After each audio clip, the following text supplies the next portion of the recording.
Baik, itu adalah sedikit naratif industri semiconductor di Malaysia yang dibawakan ataupun disediakan oleh World Economic Forum.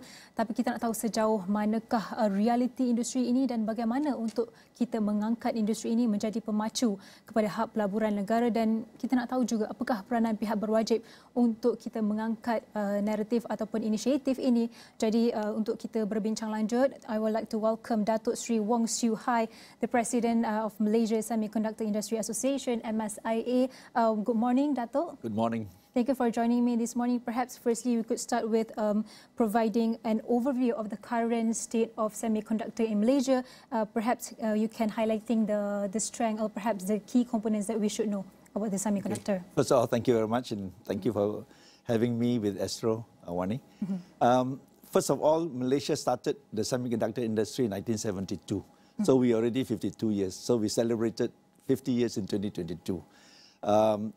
From 1972 to 2022, we grew a CAGR of 17%, from about 230 million export to about 593 billion ringgit export.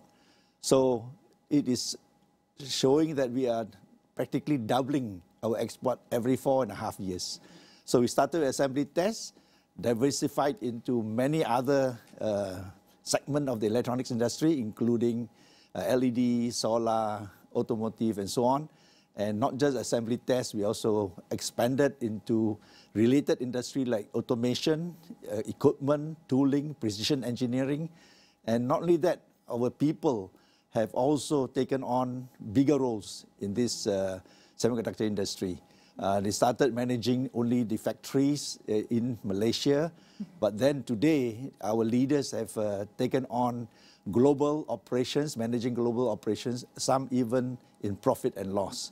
And not only that, we have also other benefits like going into GBS and other related functions that support the semiconductor industry.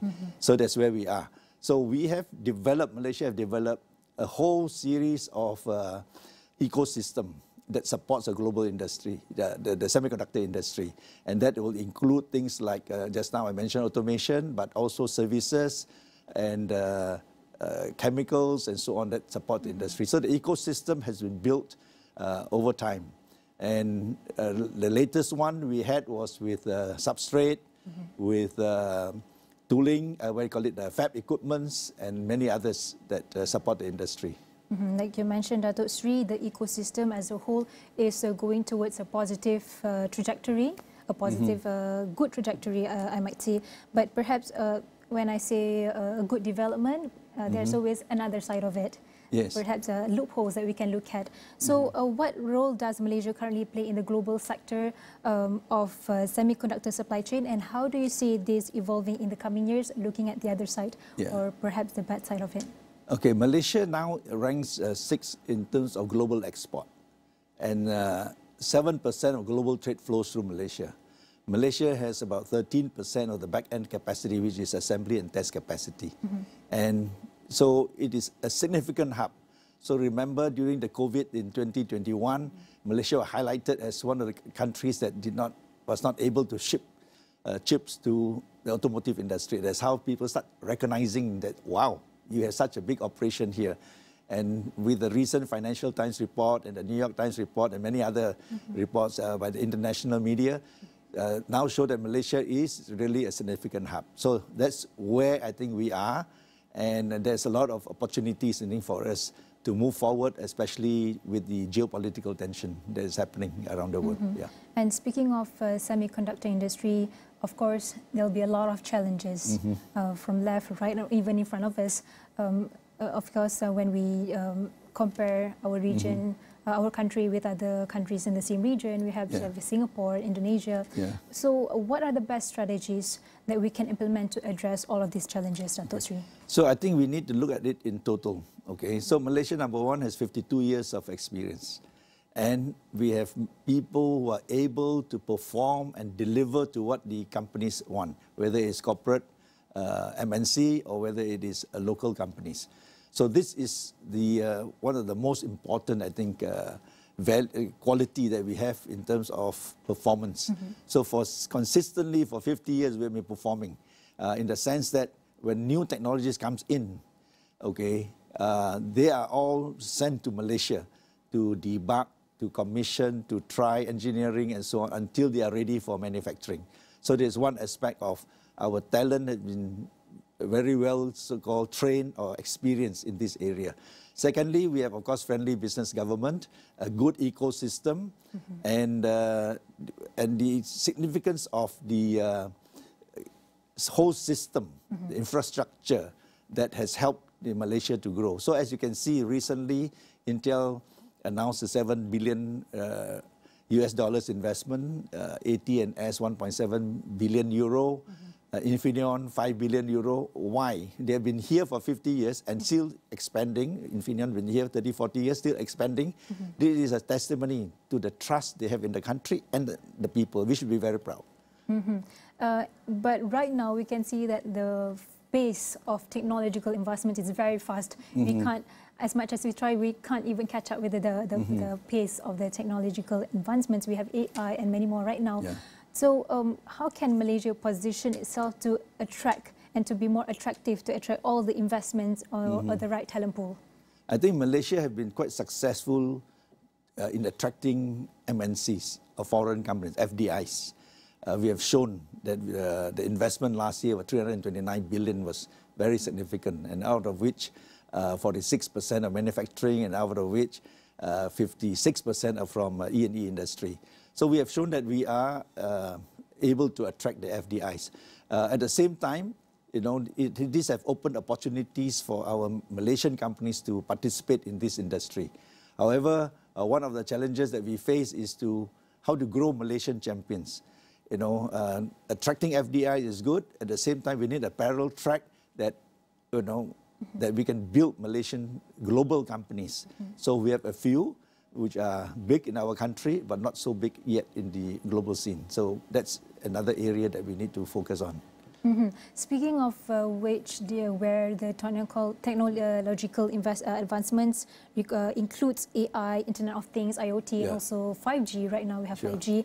And how do we stay ahead of time, ahead of all of these technological investments, so that we don't miss out any, how do we say, updates on semiconductor industry? So the strategy Malaysia has been taking is to track FDIs, and the FDIs that we get actually brings in the latest technology. So Intel's investment is bringing the latest technology, same with Infineon and so on. So the issue here is then how is our Malaysian companies going to keep up, adapt and follow that trend, okay? And that's where the challenge is. So I think Malaysian companies are working very closely with the multinationals to understand the trend and see how can they position themselves. So these are the strategies that we are looking at. At the same time, we encourage the multinationals and the local large companies to buy local. So can we develop the local, give them the experience to get into the new technology, whether it's AI, IoT, smart manufacturing. They need to get on so that they can be globally competitive. Otherwise, they will fall behind. So this is one of the strategies we're looking at. Buy local, encourage more development of equipments and processes and so on locally, and then become globally competitive, because that will give them the opportunity to go global. Because once they invest in the equipment and the local large MNC purchase them, then they will be spread around to other locations of the same company all over the world. So that will be a good strategy, I think, for our Malaysian companies to continue to grow and position themselves by keeping up with the changes in the technology. But it will be easier for MNCs, but somehow for the smaller industry players, they might take some time to adapt or perhaps adopt towards all these technological advancements. Even AI, we need to have such awareness to educate them the importance of these new updates or new technological advancements for them. So how can we create those awareness for these smaller industry players so that they can accept this kind of updates? So I think we have done quite a few things already. The government have done, you know, telling companies to go into Industry 4.0, assess to see how ready they are, and those who are not ready or who are ready, how can they move them forward by giving them support in their projects and so on. So that's one part, education and how to get moving. Then we have under the E&E Productivity Nexus, under MPC, which I'm the champion, we conduct a lot of courses, for the SMEs to, one, educate that this is the technology that are coming and this is how you can get on. Because most of the people think that this adopting new technology is going to be expensive. But we show them that step by step, you don't need to be expensive. You can do it phases by phases. And we allow them to experience how to use, for example, IoT. Now they experience how to apply AI, either in their equipment, in their process, to improve productivity. So stage by stage, I think that awareness is created, and now the company need to decide how to embark. And there are many, I call it government support given for this kind of projects to help companies to embrace and adopt new technology in their manufacturing or in their business. So hopefully that will help Malaysia and our Malaysian companies to be globally competitive, because it is a world of competitiveness. We have to compete. And therefore, with this, hopefully the Malaysian companies will seize the opportunity and improve their processes and manufacturing of course, operations. Yeah, we need that synergy, especially from the right authorities and the governments, to educate and create those awareness towards our industry players. And as well, we want to know that what are the key components of semiconductor strategic plan for Malaysia, and how do you envision it driving growth and competitiveness in the industry? Okay. So in the past, you look at RMK, our RMK. For the first time, RMK 12 highlighted the semiconductor industry and the E&E industry as one of the 8 strategic high-tech, high-impact industry. In the past, RMK is all classified under manufacturing. So there is a recognition that this is an important and strategic industry for the country. You also hear it from the Prime Minister in the recent press announcement. Then in the NIMP, the new Industrial Master Plan, they also highlighted the E&E as one of the sector that they are going to look at. And so you can see even from the KL20, they also announced the funds to support the semiconductor industry to go up the value chain. So all that putting together shows that we are, giving it very good focus. Okay, so this is one of the things that I think Malaysia is trying to do. Even with the NNMP, they say go up move up the value chain into economic complexity and accelerate the adoption of technology. So in this semiconductor environment, we are strong already in assembly tests. Still there are challenges. The next step is to move them into advanced packaging, because the technology is moving into advanced packaging or chiplets and so on. Now, MNCs are already moving. Okay. Our local Malaysian companies need to move along. So that will be one of the areas to look at. Then to move up the value chain, we are encouraging government to attract a reputable company to build a fab in Malaysia, to build a new ecosystem other than assembly test, a fab ecosystem. We have some fabs now, but we want to bring even newer technology fabs. Then we are encouraging the companies to move into IC design, so that it will be the highest end of the supply chain, of the whole chain. So you can see that there's a lot of announcement talking about how are we going to achieve all this, So the direction is set. Now the question is to get into the next step to go for implementation. So today, for example, we have 3 or 4 IC design companies, Malaysian. We have many multinational IC design companies in the country. So we want to encourage the parallel track.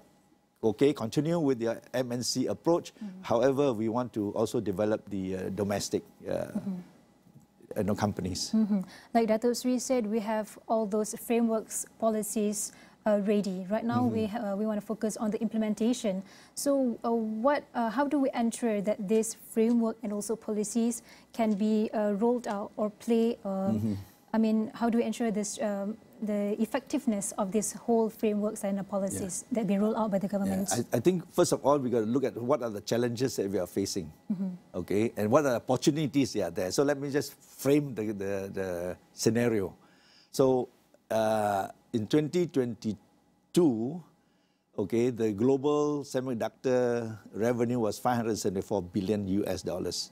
It's projected to grow to 1 trillion by 2030. So it's a tremendous growth, nearly double. And then Malaysia, in 2022, we exported 593 billion ringgit of export. Just to keep up with the global growth, we need to ship something like 1.2 billion electronics export. So for that growth, how is Malaysia going to position itself to capture this opportunity? And then with the geopolitical tension, we have China +1, US +1, Europe +1, everybody is +1, and we hope Malaysia is the one, okay? And these opportunities are all available. Then we come to what can we do in terms of challenges. We have a few challenges. One is adoption of technology. I just explained, technology are changing. MNC is already moving, and we need to catch up and at least figure out how to acquire technology. Two is our talent.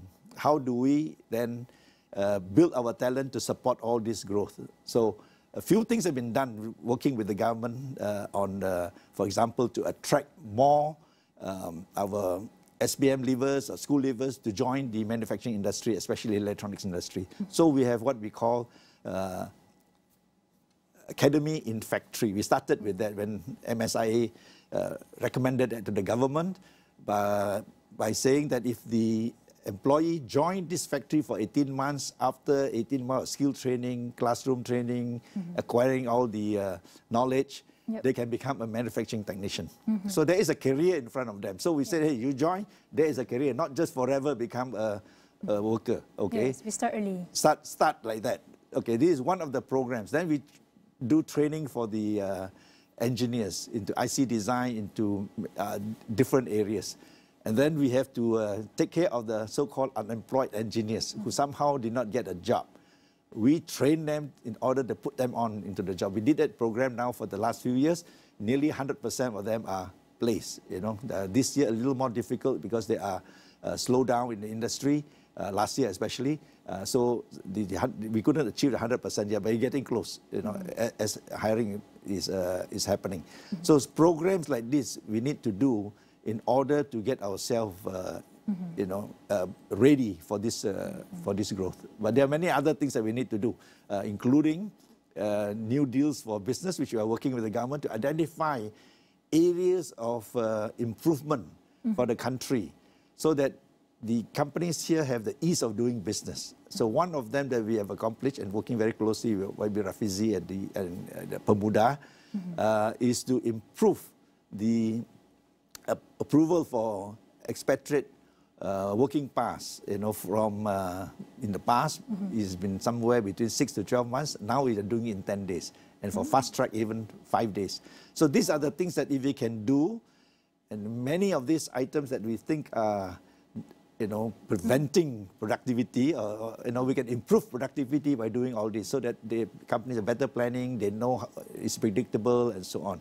So these are the things that we are doing so that we can position Malaysia to be ranked. I think we talk about the goal from 27 to 12, and at the same time be globally competitive. We become a choice location, a choice country, because when all this become easy, you have a talent development program, and you have ease of doing business and infrastructure that's been built, then you will attract more investors to the country.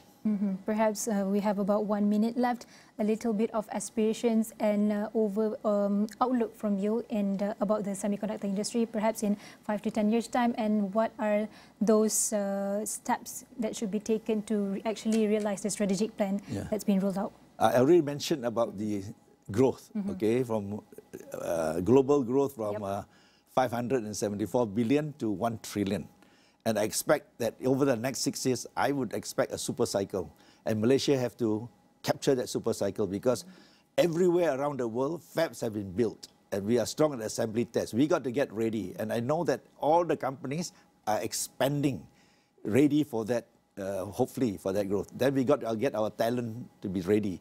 And the strategy has been for many countries is to use other countries' talent. Singapore is one of them. They use our talent. And I think the government have to look at how can we position Malaysia when we capture that super cycle, how do we get all the talent in place to support it? So that will be a challenge, and hopefully we address that issue. Our aspiration, I think, to be IC design all the way from front end to back end, IC all the way to manufacturing, such that if we can do all that, we become probably one of the most significant country in Southeast Asia to have that capability. And we got to maintain at least 6th, if not 5th position in the global export ranking. Amazing, and hopefully we may achieve all those aspirations that were said by Datuk Sri. So I would like again to thank Datuk Sri Wong Siew Hai, President of Malaysia Semiconductor Industry Association. Thank you for joining us this morning, and you can find the whole discussion on AstroAwani.com and all of our social media platforms. And we'll go for a short break. We'll be right back.